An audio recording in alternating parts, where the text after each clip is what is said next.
Lees vir ons uit 1 Samuel 3 uit, gaan ons vanoggend saam lees. Die seun Samuel was in diens van die Here onder toesig van Eli. 'n Woord van die Here was seldsaam in daardie dae. Geen visioene het voorgekom nie. In daardie tyd het Eli op sy gewone plek gelê. Sy oë het al begin swak word. Hy kon nie meer sien nie. Die lamp van God was nog nie dood nie. En Samuel het al gaan lê in die tempel van die Here, waar die ark van God was. Toe roep die Here na Samuel, en hy het geantwoord, hier is ek. Hy hardloop toe na Eli en sê, hier is ek, want u het na my geroep. Maar Eli sê, ek het nie geroep nie, gaan lê maar weer. Hy het toe gaan lê. Die Here roep toe weer, Samuel. Samuel het opgestaan, na Eli gegaan en gesê, hier is ek, want u het na my geroep. Maar hy antwoord, ek het nie geroep nie, my seun, gaan lê maar weer. Samuel het nog nie die Here geken nie, en die woord van die Here was nog nie aan hom geopenbaar nie. Die Here roep toe weer na Samuel vir die 3de maal. Hy staan toe op, gaan na Eli en sê, hier is ek, want u het na my geroep. Eli besef toe dat dit die Here is wat na die seun roep. Eli sê toe vir Samuel, gaan lê, en as hy jou roep, moet jy sê, spreek Here, want u diensknegt luister. Samuel gaan toe en gaan lê op sy plek. Die Here het gekom en gaan staan en geroep soos die vorige kere, Samuel, Samuel. Samuel het geantwoord, spreek, want die diensknegt luister. Die Here sê toe vir Samuel, kyk, ek gaan iets doen in Israel, wat elkeen wat hoor, sy 2 ore sal laat tyd. Op daardie dag sal ek teenoor Eli alles vervul, wat ek oor sy huis aangekondig het, van die begin tot die einde. Ek wil aan hom bekend maak, dat ek vir altyd sy huis gaan oordeel oor die sondeskuld waarvan hy geweet het. Want terwyl sy seuns God gelaster het, het hy hulle nie tereggewys nie. Daarom lê ek 'n eed af teenoor die huis van Eli. Die sondeskuld van Eli se huis sal vir ewig nie versoen kan word deur slagoffer en graanoffer nie. Samuel het bly lê tot die oggend en hy het die deure van die huis van die Here oopgemaak. Maar Samuel was bang om vir Eli van die verskyning te vertel. Eli roep toe na Samuel en sê, Samuel my seun, en hy het geantwoord, hier is ek. Toe sê Eli, wat is dit wat hy vir jou gesê het? Moet dit tog nie vir my wegsteek nie. Mag God jou swaar straf as jy enigiets vir my wegsteek van alles wat hy vir jou gesê het. Samuel het toe alles vir hom vertel. Hy het niks vir hom weggesteek nie. Daarop sê Eli, hy is die Here, wat goed is in sy oë sal hy doen. Samuel het groot geword, die Here was met hom en het nie een van sy woorde onvervuld gelaat nie. Die hele Israel van Dan tot Berseba het geweet dat Samuel betroubaar was as 'n profeet van die Here. Die Here het daarna weer in Silo verskyn. Ja, die Here het hom in Silo deur sy woord aan Samuel geopenbaar. Ons lees net tot daar. As jy weer wil gaan sit, dankie. Ons ken hierdie storie. Ons het al die storie, dis in amper elke kinderbybel wat jy ooit sal lees, is hierdie storie van Samuel wat geroep word deur die Here. Maar sommer net om in te pas by vanoggend se tema, wonder ek, hoe gereeld luister ons regtig ooit weer na die stories? Veral die stories wat ons ken, die stories wat ons mee groot geword het, hoe gereeld luister ons regtig weer daarna? So ek gaan vir ons weer net die eerste 10 verse lees, daai wat Sernay vir ons gelees het. En luister weer net bietjie. Die seun Samuel was in diens van die Here onder toesig van Eli. 'n Woord van die Here was seldsaam in daardie dae en geen visioene het voorgekom nie. In daardie tyd het Eli op sy gewone plek gelê. Sy oë het al begin swak word. Hy kon nie meer sien nie. Die lamp van God was nog nie dood nie en Samuel het al gaan lê in die tempel van die Here waar die ark van God was. Toe roep die Here na Samuel en hy het geantwoord, hier is ek. Hy hardloop toe na Eli en sê, hier is ek, want u het my geroep. Maar Eli sê, ek het nie geroep nie, gaan lê maar weer. En hy het toe gaan lê. Die Here roep toe weer, Samuel. Samuel het opgestaan, na Eli gegaan en gesê, hier is ek, want u het na my geroep. Maar hy antwoord, ek het nie geroep nie my seun, gaan lê maar weer. Samuel het nog nie die Here geken nie, en die woord van die Here was nog nie aan hom geopenbaar nie.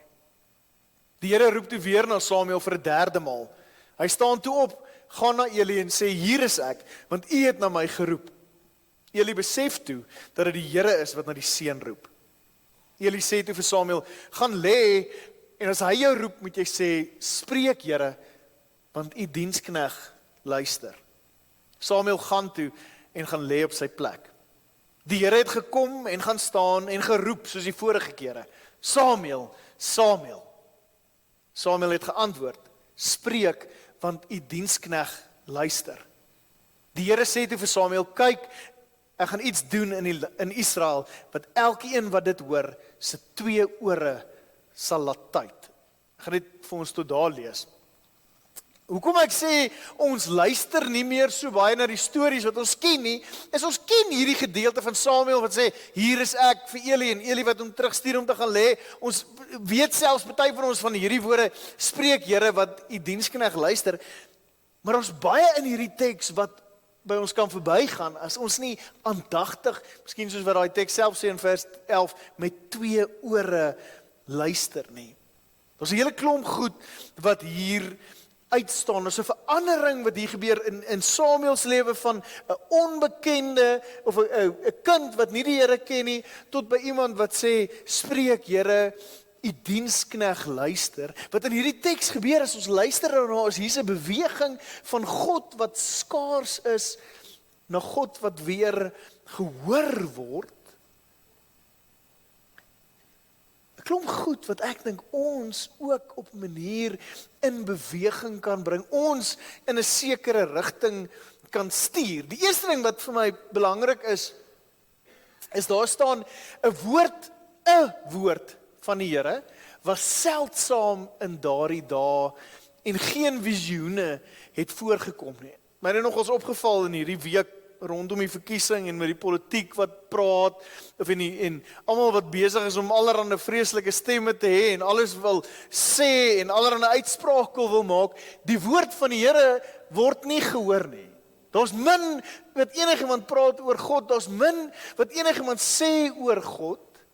Selfs in my eie hart, nou sit ek en dink, nou lees ek van MK en ek lees met 'n klein bietjie blydskap oor die EFF, maar ek lees oor bekommernis, of ouens se bekommernis oor waarheen gaan ons gaan met hierdie verkiesing en wat gaan gebeur. En die hele tyd vra ek vir myself, maar waar lê daar hoop? Waar lê daar in hierdie hele proses vir ons enigstens hoop? Want hoop lê nie by die DA nie, hoop lê nie by die Vryheidsfront nie, hoop lê nie by definitief nie by die ANC nie. So waar lê hoop? En hoop lê daar. Hoop lê in die woord van die Here, maar as die woord van die Here skaars is, wat dan? Dit is my interessant dat hierdie 2 sinnetjies, 'n woord van die Here was seldsaam in daardie dae en geen visioene het voorgekom nie, kom nêrens anders in die Bybel voor nie. Dis die enigste plek in die Bybel waar jy hierdie 2 sinne kry, never mind nog langs mekaar. En daardie woordjie seldsaam beteken eintlik, ons weet nou wat dit in Afrikaans beteken, maar in Hebreëus is daai woordjie nie heeltemal reg nie. Daar staan, dis meer iets soos skaars of Engels precious. In daai tyd was die woord van die Here skaars of precious. Amper soos wat jy sou praat as jy van 'n juweel praat. Dis iets wat nie baie gehoor is nie, maar wanneer dit gehoor is, was dit waardevol, maar dis bitter min tyd. En as jy gaan lees bietjie in die Bybel, die Rigters voor dit, as jy Samuel gaan lees, die eerste 2 hoofstukke, dan sien jy in Israel op daai oomblik is dit chaos. Daar's geen leiding nie, daar's niemand wat voorloop nie, die Here praat nie. Hierdie 2 sinnetjies sê iets van Samuel se omstandighede of van Israel se omstandighede, en ek dink sê ook iets van ons. Die tweede sin wat daar vir my uitgestaan het is oor Samuel, oor Eli, dan staan daar, sy oë het al swak begin word. Nou in Afrikaans, hy's oud, hy kan nie meer sien nie. Nee, dit lyk amper maar net normaal, maar die Hebreëus sê iets van, Samuel het begin blind word, nie net fisies nie, maar Eli het begin blind word, nie net fisies nie, maar ook geestelik. Hy was nou hierdie ou wat hierdie priester was, wat moes leiding gee aan hy was die ou wat die woord van die Here aan die volk moes verkondig. Hy is die een wat moes vir hulle sê, dit sê die Here, maar sy geestelike oë het begin blind te word. Hy kon nie meer die probleme sien nie, hy kon nie meer die issues in die land sien nie, hy kon nie meer raak sien dat God planne het vir sy mense en vir sy volk nie. Twee verse, wat iets sê van die omstandighede van die tyd, iets sê van die leiers van die tyd. En ek dink twee sinne wat iets sê van ons omstandighede en iets sê van die leiers van ons tyd. En ook oor onsself. Sien ons nog ons hoop in God? Sien ons nog dat hy die een is wat uitkoms bring? Sien ons en hoor ons nog dat hy die enigste een is wat ons regtig iewers kan heenvat? Daar's 'n tekort aan visie, is wat hierdie sinnetjie, sy oë het al begin swak word, eintlik sê. Daar's 'n tekort aan visie vir God se planne, daar's 'n tekort aan 'n uitsig, 'n groter uitsig oor wat God wil doen in hierdie wêreld. Daar's iets fout, sê hierdie twee sinne. En dan 'n derde ding wat ook miskien hiermee saamgaan, is Samuel, hy's nou hierdie jong seun wat nou hier in die tempel bly, maar Samuel is totaal en al de mekaar. God kom, God roep hom en Samuel kan nie verstaan wat hier aangaan nie. Hy hoor die stem, maar daai stem beteken nie eintlik vir hom veel nie. Hy's regtig de mekaar in hierdie gedeelte. 3 keer hoor hy hierdie Samuel. En hy dink altyd is hierdie ou oom wat met hom praat en hy hardloop so toe en gaan vra, hier is ek. 4 keer reageer hy, 3 keer op 'n manier wat nie sin maak nie. 3 keer hoor hy stemme wat eintlik nie daar is nie, want Samuel het nog nie die Here geken nie. Dis my 'n vreemde vers daai. Ek weet hier is hierdie jong laaitie, hy bly in die tempel, hy leef saam met die priester, hy behoort tog, hy sorg vir die tempel, maar Samuel het nog nie die Here geken nie. As ons daai woordjie, die Here geken nie, in die Bybel gaan kyk, dan word dit gebruik vir soos ouens soos Farao, van die generasies na die rigters. Die Bybel praat baie negatief oor ouens wat hom nie ken nie. Selfs later in Jeremia, net voor die Jode weggevat word in ballingskap, staan daar, en hulle het nie die Here geken nie. So Samuel vind homself nou nie in great company, as daar staan, hy het nie die Here geken nie. Maar dan is daar darm daai klein woordjie, Samuel het nog nie die Here geken nie. Daar's 'n klein woordjie in daai sin, wat iewers 'n stuk hoop begin bring. Hier's chaos in die land, hier's geen leierskap nie, hier's nie hulle ken, of niemand ken die Here nie, selfs Samuel oor wie hierdie hele boek gaan, ons lees uit 1 Samuel 3 uit, ken nie die Here nie, maar is daarom daai een klein stukkie hoop, daai nog, hy ken nog nie die Here nie. Daai klein een woordjie het 'n klomp belofte in van, maar daar kan iets verander. Daar kan nog iets gebeur. En so daai nog, so klein 3-letter woordjies wat hy is, dink ek het op 'n manier vir ons as kerk, vir ons as land, as kinders van die Here ook hoop. Daar's tog iets daarin om te sê, ja, ons land hoor nog nie die stem van die Here nie. Ja, ons as kerk luister nog nie altyd na God se woord nie. In die middel van hierdie chaos, in die middel van hierdie de mekaarheid in Samuel se wêreld en in Israel in daai tyd, kom God en daai klein nog nie begin iets sê van God se plan. God roep Samuel, hy herken dit nie, eerste keer.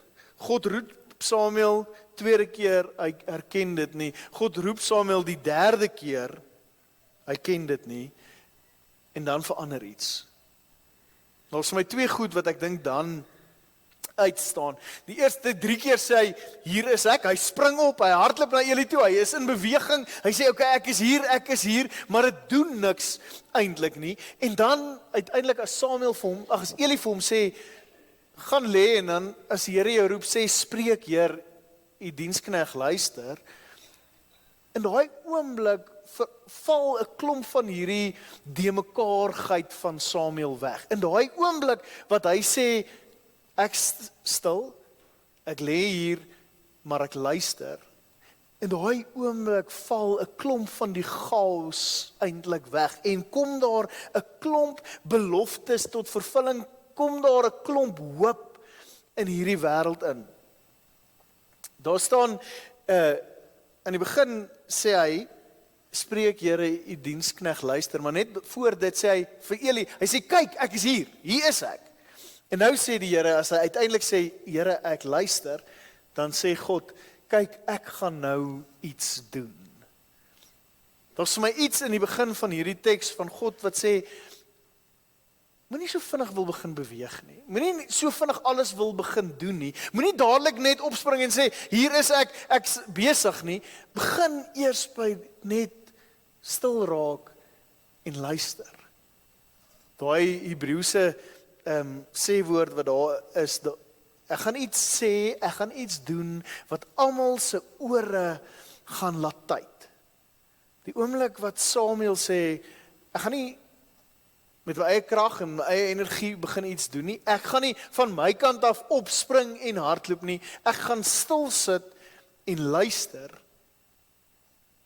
Dan kom God in beweging. Dan begin God regtig praat en begin God werk. Ek dink ons as mense, dis normaal vir ons, is ons wil werk, ons wil doen, ons wil besig wees, ons wil 'n verskil maak, ons wil alles verander, ons wil, en dis goed, daar's niks fout daarmee nie, daar's niks fout om te wil begin werk nie, dis reg, ons moet werk, ons moet ons kant bring, ons moet iets doen, maar miskien is dit tyd dat ons net eers vir 'n oomblik sê, kom ons word net eers stil. En ons hoor net, wat wil God hê? Waar wil God werk? Wat is God se plan en wat wil hy doen? Onthou, God se woord is skaars en precious. Ek weet nie wat precious in Afrikaans sê. Kosbaar, baie dankie. Ek hou daarvan dat julle altyd my kan help vertaal. God se woord is skaars en kosbaar. En as ons lewe vul met ander klanke, as ons lewens vul met ander geluide en ander stemme, dan mis ons die kosbaarheid en die skaarsheid van sy stem. Miskien is dit tyd dat ons stil word en begin luister na God.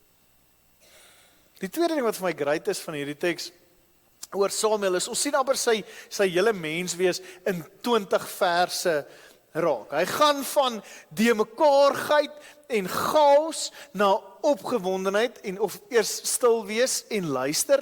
Hy gaan in sy lewe van ek verstaan nie, ek ken nie die Here nie, ek ken nog nie die Here nie, hierdie stem wat met my praat is vir my onbekend. En as ons nou verder in Samuel lees wat ons nou nie gelees het nie, maar dan word Samuel uiteindelik die groot profeet in Israels van sy tyd. Hy word die een ou wat die heeltyd tussen die volk en God staan. Hy word die een wat op die ou en konings gaan salf en konings kroon. Tot amper aan die einde van sy lewe is Samuel die een wat God se woord hoor en God se woord ken en God se woord kan gaan bekend maak aan hierdie wêreld. Ons sien in 2 boeke God se werk met iemand van die begin van sy lewe af wat nog nie God ken nie, tot by iemand wat weet hoe God se stem luister, of hoe God se stem klink bedoel ek, en wat luister na God se stem. Daar's iets hier, in hierdie 2 dinge, van, miskien is dit tyd dat ons stil word, en luister, miskien is dit tyd dat in plaas van te sê, Here, hier is ek, is dit tyd dat ons sê, Here, u dienskneg luister, Maar dan gaan dit van daar af oor in beweging in. Dan gaan dit van begin by luister en uit luister uitkom verandering, uit luister uitkom hoop, uit luister uitkom God se stem in hierdie wêreld in. Maar begin by luister. En ek dink as ons na hierdie verhaal van Samuel luister, is daar 6 goed wat ons kan help om God se stem te hoor. 6 goed wat Samuel doen, wat vir ons riglyne gee oor hoe om God se stem te hoor. Die eerste ding is dat Samuel slaap daar in die tempel. Okay, ek dink God kon enige plek met hom gepraat het, ja. God kan natuurlik in die veld en enige plek met Samuel praat, maar Samuel slaap daar waar die ark van God is. Hy posisioneer homself naby aan God. Hy het nog nooit God gehoor praat nie, hy ken nie die stem van God nie, hy weet nie wat om te verwag nie, maar daar's iets hierin van, hy weet dat as hy in die tempel is, hy weet as hy naby God is, een of ander tyd gaan God praat. Een of ander tyd gaan hy iets, of gaan hy opdaag. Een of ander tyd gaan God opdaag. As ek probeer en poog en werk daaraan om my lewe naby aan God te hou, om in my elke dag naby God te bly, iewers praat God.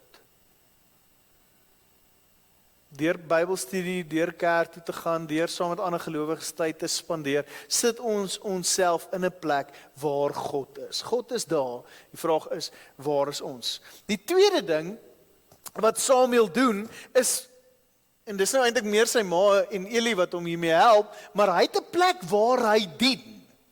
As ek net altyd in my eie huis is en net altyd besig is met my eie goeders en net altyd my eie dinge doen, kan ek nie die stem van die Here hoor nie. Maar as ek iewers werk, iewers dien, iewers 'n verskil maak, iewers besig is om vir die Here 'n verskil te maak, dan hoor ek ook sy stem. Iemand sê, as jy die stem van die Here wil hoor, moet jy besig wees om die goed van die Here te doen. Daai twee loop nogals hand in hand. As ek die stem van die Here wil hoor, moet ek besig wees om die goed van die Here te doen. Iemand anders skryf, if you are not serving, don't wonder why you are not hearing the voice of God. If you are not serving, don't wonder why you are not hearing the voice of God. In diens, kom luister. Daai twee loop ook hand aan hand. Die derde ding is nou, eintlik, julle gaan vir my sê, Isak, jy was nou lui met hierdie ene, maar die derde een is luister. Maak net jou ore oop en luister. Ons is so besig om die hele tyd ander goed te luister. Ons kyk ons sewende laan of ons kyk daai ys. Wat is daai storie wat jy gesê het? Donker, wat? Diepe water, né? Ons is so besig met ander stories en ander stemme. Ons is so geïnteresseerd deur ons eie stemme en ons eie dinge, dat wanneer God praat, ons nie luister nie. Samuel hier ken nie God se woord nie, maar voor God kan praat, dan spring hy op en hy is al klaar besig om ander goeters te gaan doen.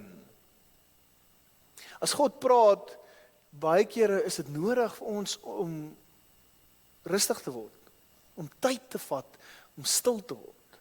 As ons nooit stil word nie, nooit fokus op luister nie, gaan ons nie hoor wat God sê nie. Vierde ding wat hier gebeur, is as God roep, as God praat, reageer. Tree op, luister na wat hy sê, maar moenie net by ek luister bly nie, reageer. Samuel reageer op God se stem. Samuel luister na die woord van die Here en aan die begin weet hy dit nog eers nie, maar onmiddellik kom hy tot beweging. Onmiddellik gaan doen hy iets. As ons wil luister na God se woord, kan ons nie hier bly en sê ons luister, maar ons bly net hier nie. As hy sê, gaan soontoe, en ek gaan nie soontoe nie, gaan hy nie weer met my praat nie.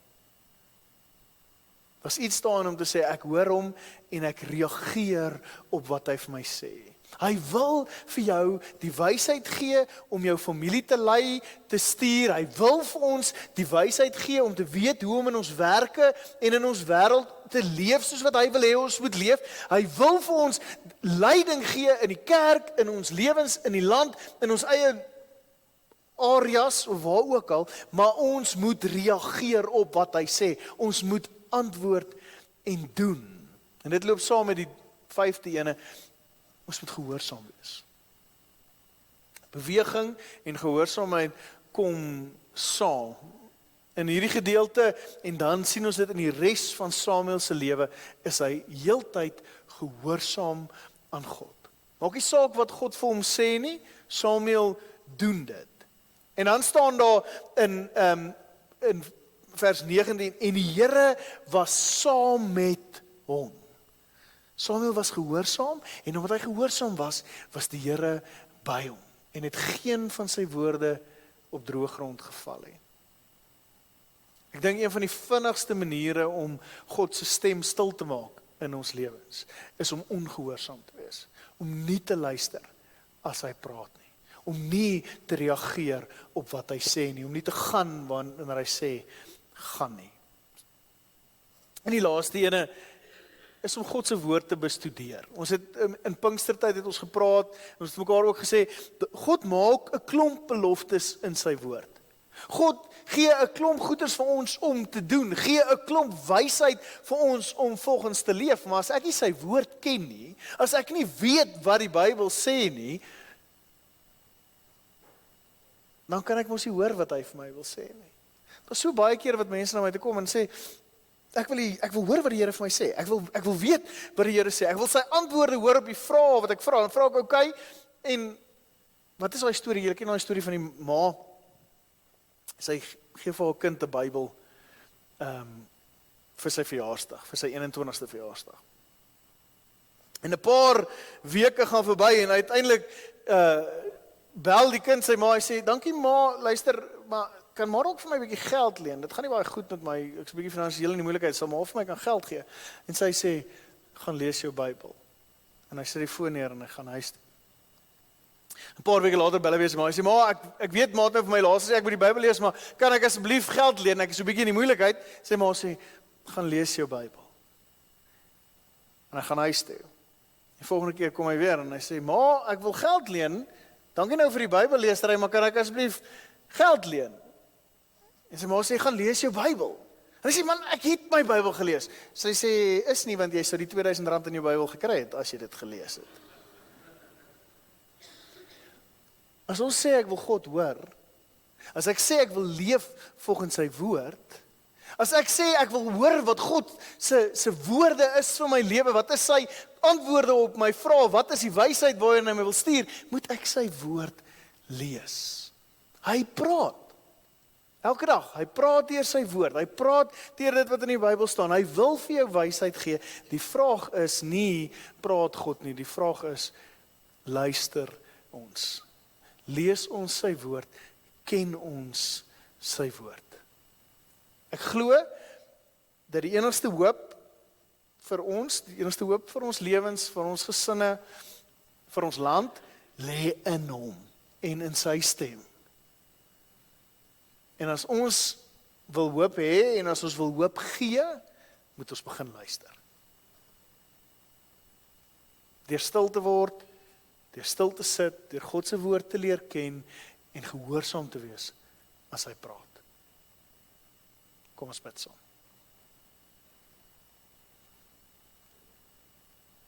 Here Jesus Christus, dankie dat U praat. Help ons om te luister. Help ons om U stem te leer ken, U kosbare, skaars stem. Help ons om U stem te leer ken en deur te luister na U woord in beweging te kom, te reageer, hoop te bring in die wêreld waar ons onsself bevind. Ek vra dit in U naam.